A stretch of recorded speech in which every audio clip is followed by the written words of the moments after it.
Hello, guys. Welcome to another exciting episode on the show, Control or Be Controlled.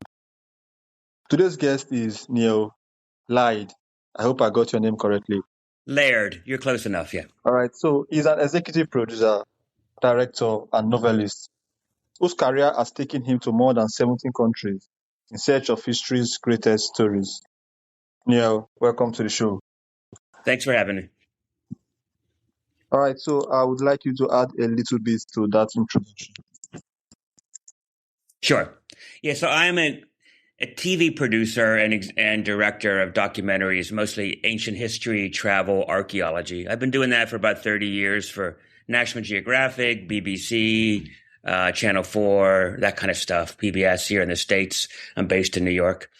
And I've always had a great love of ancient world, and that's kind of been my expertise. I've been to some 70 countries, shot over 1,000 hours of TV. And then the last few years, I've transitioned into fiction, a satirical time travel where a TV crew goes back to the ancient world and sees it through the lens of a modern TV producers, which allows me to kind of look at the business and skewer it a bit and talk about what we see in television is not always the reality at hand.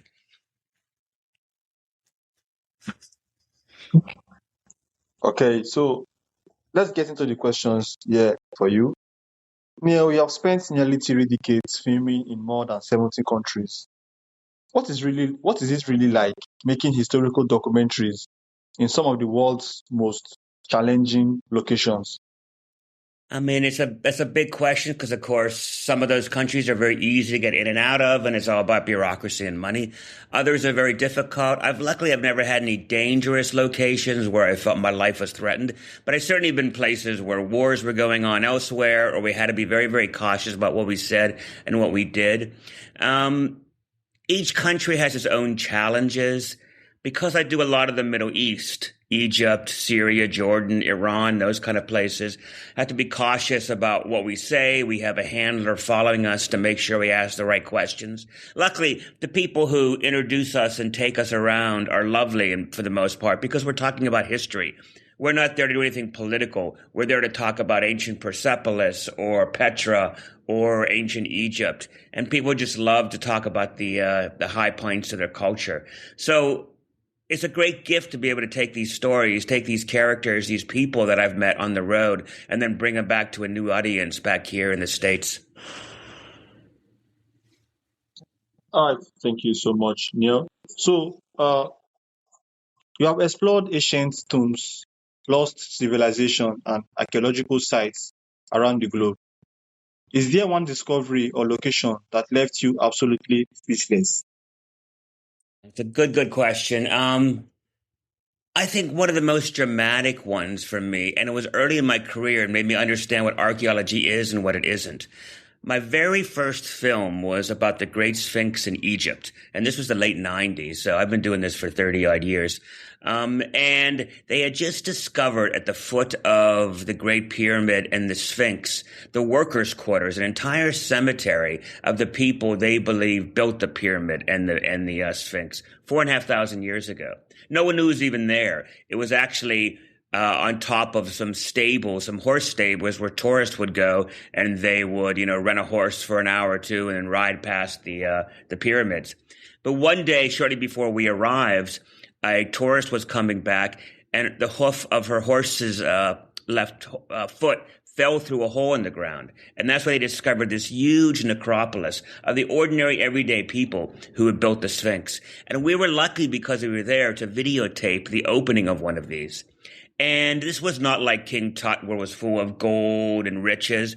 These were ordinary people, who obviously had enough respect that they were buried in the shadow of the Great Pyramid, but they had no gold. They had nothing very valuable except for they had little pots where they would take their organs or they would take what they wanted to carry into the next world, the duat with them. But the first thing I remember was as soon as archaeologists cracked open the tomb, this hot air rushed out.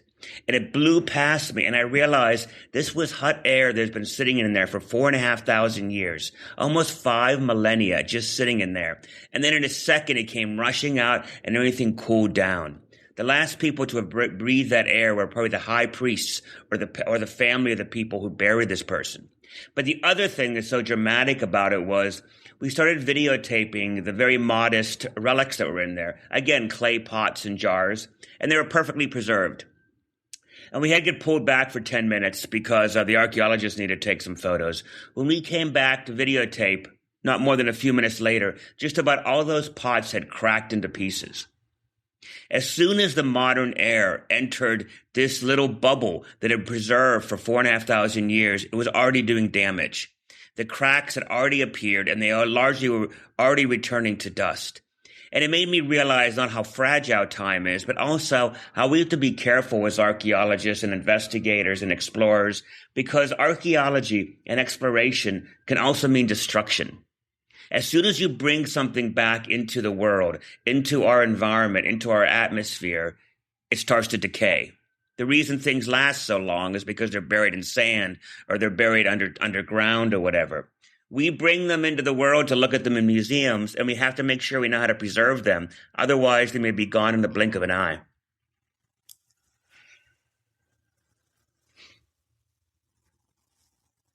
Right, thank you so much, Neil.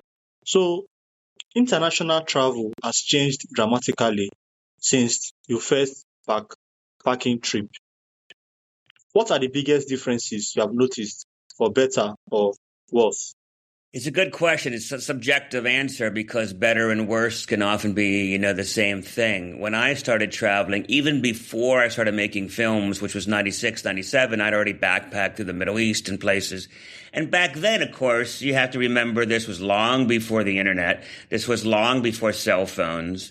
I think even the Lonely Planet guides weren't really well that known. I think I had one or two of them, but basically you would just wing it. You would land somewhere in eastern Turkey or Syria, and you would have your Lonely Planet or whatever your other guidebook was, and you'd get out and you'd try to haggle and find a place to stay, and sometimes you're ripped off, sometimes you were not. You had to use your wits about you.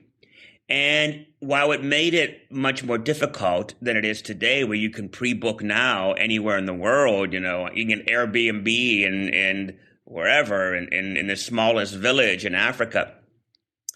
Back then, you had to be on the ground and suss it out for yourself. And while it's easier, a great deal is missing because I look back and part of the thrill was being there and just having to suss things out on my own, having to think on my feet. It kept you alive, and it was a real adventure because you really had to be the one to create your next movement. You couldn't rely on that. You couldn't call your friends back home. Even back in the 90s, calling back to talk to parents or friends, you had to go to some, crappy phone box somewhere at the post office and hope the reception was good enough at great cost just to say, hey, I'm alive.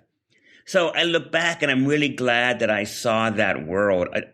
And that world has really changed. Now everything is internet. Now everything can be booked in advance, as I said. It's really, really hard to truly get off the grid unless you really, really try hard and go where there's no reception. So it makes life easier, yes. And certainly for my documentaries, it's been a godsend because it's so much easier to book travel and to find permits and to do those things. But if you want the sense of adventure, if you want the sense of truly getting lost, I think the heyday is over.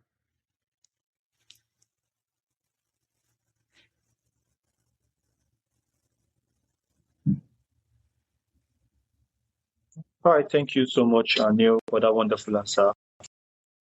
So, do you believe the production jobs that have disappeared will eventually return, or is it the industry entering or is the industry entering a fundamentally different era? I'm sorry, repeat that one more time. I only got half of that. Do you believe the production jobs that have disappeared will eventually return, or is the industry entering a fundamentally different area? It's shrinking and it's fundamentally different. I mean, when I came up again 30 odd years ago, BBC or National Geographic would fund a documentary. You'd pitch it for them. They'd give you sometimes up to $1 million, depending on where you're going to shoot it. You had all the infrastructure you needed. Now and they had lots and lots of hours to fill. Back in the day, I worked for Discovery Channel for 12 years. And when I started at their Science Channel network, we had 5 hours a night with original programming. Science Channel eventually went away completely in 2023, and that's because A, people were cutting the cord for linear cable, but also with the rise of streaming, with the rise of the Netflix and that kind of stuff, you need a lot less programming. You don't need 6 shows about Egypt or about the ancient world. You need one that you can run all month long. So that means people are out of work. That means that production companies are going under. And in the streaming world, we now have these more guerrilla style filmmakers where anybody can be a star. You don't need to have a big budget show with all kind of cameras and drones. Often, sometimes that sort of, in many ways, devalues it, makes it look too slick. And people like the sense of guerrilla, the sense of in the moment. So it's a fundamental shift on how the stories that I tell, these factual history shows, are getting out there. Because they're also fractured in 4 or 5 minute pieces rather than a 2 hour special. It's a total sea change. And that's even before we mention the addition of AI, which we don't know the knock-on effect of what AI is going to do for this stuff. You could recreate ancient Egypt as it imagined looked then. So why would you want to go travel there and see the ruins? There is so much that is changing as we speak right now that it's hard to know where the industry will land even in a few years.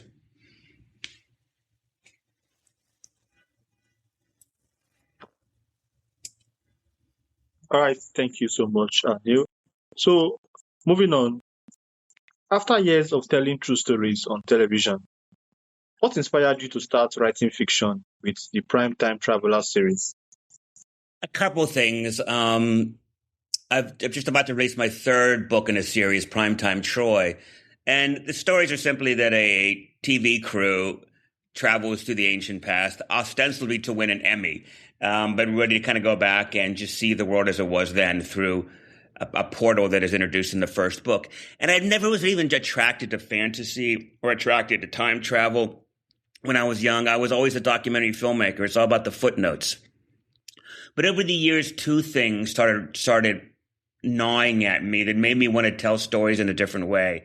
One is after all these hours and hours and travels to ancient denuded ruins, where you really need a very imaginative eye to imagine what this temple looked like in the middle of the Mayan jungle, 1,000 years ago. I kind of wanted to transport people to what it looked like when it was brand new. I wanted to create a world where you go into a Mayan temple as the priest is about to do his rituals or whatever, or take you into Persepolis where Alexander the Great comes roaring in. And to do that, of course, you need fiction. And once I just started writing it, I realized I enjoyed the fact that I could take the facts that I know and I could blend them into a fun adventure way. But the other thing that really drove me was one thing I saw over and over in stories that I told around the world is the whitewashing of certain subjects. I am a gay man, and historical documentaries almost never talk about sexuality in the past. They just assume it's something they don't want to hear in certain places or whatever. So when I would see these traces of same-sex love in the ancient world, and I wanted to include them, I was always dismissed saying, that's not the story I have to tell. And I wanted to bring those positive stories of how sexuality in many ways has taken a step back, not forward in the world. You go back to ancient Egypt, for example, one of the most beautiful temples, tombs is the one called Tomb of the Brothers. It's in Saqqara, and necropolis, going back that same 4,500 years. And it is clearly two men who loved each other and were buried together. But when Egyptologists found and excavated in the 1960s, they called it the Tomb of the Brothers because homophobia wouldn't allow them to accept it for what it was. Now, it's still debated exactly who these people were in the relationship. But there's images of them on the walls touching nose to nose, kissing, which is the ancient Egyptian form of kissing. So I wanted to tell stories of things that were not seen in television and to kind of tell my own experience and bring in, just very matter of fact, bring in queer men and women from the past and the present and just tell them that, life has always been like this, and let's explore the stories that did not make the history books.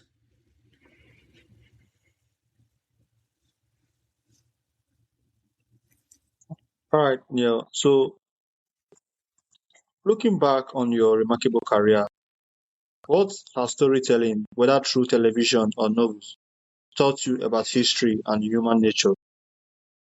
What has television taught me about history, you said? Is that the question? History and human nature.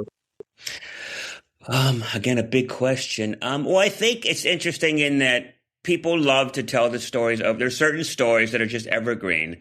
And one thing, again, I realized to follow up first on my last answer was that history isn't always linear. History doesn't always evolve for good and for bad. The fact that it might have been easier to be a same-sex couple in ancient Greece than it might be in present day Alabama, USA today, or Africa or the Middle East or anywhere else shows you that sometimes what we think is progress goes forward and goes back. And that's one thing that people don't think of. They think, well, Rome was better than Greece and the Christian empires of Europe were better than Rome, and that's simply not the case. The people live in isolation, and sometimes they move forward, sometimes they move back. And I think that's one thing that I like to bring to all my stories and remind you that we're not that different than the people 3,000 years ago. But the other thing, too, that I see in the films that I make is there's certain stories that people never get tired of, even though sometimes I get tired of making them. I've done a dozen shows on King Tut. I've done a dozen shows on the Titanic. I'm writing a book about Troy now, but before then I did 4 or 5 shows about the Trojan horse. And I love those stories, but it's interesting how some stories refuse to die. It's really hard sometimes to add new characters, new kings and queens or people in the past that don't fit the canon, that don't fit the stories people want to hear. Often history on television is comfort food.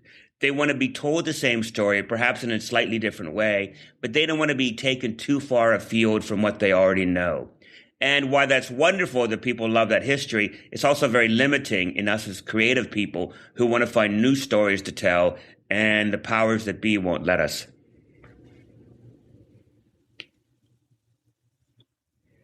Right, so here is my final question for you. If there's one thing you wish listeners to take away from this conversation, what would you want that to be? If people take one thing away from conversation, is that the question? I'm sorry, repeat the question. You're already breaking up. I'm sorry. If there's one thing you wish listeners would take away from this conversation, what would you want that to be? I think find out for yourself. One certainly is travel. I tell everybody, I do a lot of cruise talks and destination talks. And when I do the talks about my books, I'm reminded people that your eyes open and never quite shut once you travel, once you see another part of the world, once you take yourself out of your comfort zone a little bit, once you see how people in other parts of the world live and you recognize, oh my God, what they're doing is just as beautiful and makes sense for them. And I have to understand that I'm a guest here. Respecting the rest of the world. I think a lot of this division and hate and misunderstanding will go away the more people travel and recognize we're far more similar than different. And also, too, I'd say is don't trust everything you see or read. It's very easy in this day to accept the what's given to you just because it's on TV or in a podcast or in a book. And if you're curious about something, dig a little deeper. There's so many conspiracy theories out there about this, the pyramids were built by aliens or everything else, all this nonsense that can very easily be dismissed out of hand if you just dig a little deep. So go into any story, any film with a little questioning eye, and don't be afraid to challenge it, because quite often people, as I say, are giving you a show that they're told to give you, or the story or the agenda they want. And that isn't always how history plays out. All right, Neil, thank you for taking us behind the scenes of documentary filmmaking, global travel, and the transition into fiction writing. For listeners who want to learn more about your work or pick up Primetime Travelers and your other books, where's the best place for them to connect with you? The best way, and I don't know when this airs, but my new book comes out at the end of July of 2026. If it airs in a couple of days, you can actually join my newsletter and get a free copy of it, with the understanding that if you like it, you give a free review. After then, if it airs, go to neollaird.com, sign up for my newsletter, and there I talk about history, my books, my films, all that stuff. And you can buy the book directly on Amazon. Just Google Neil Laird, Primetime Travelers, and all 3 books will come up. Okay, O'Neill, thank you so much once again for coming to my show, and do have a wonderful day. Thank you. Thank you for having me. Cheers.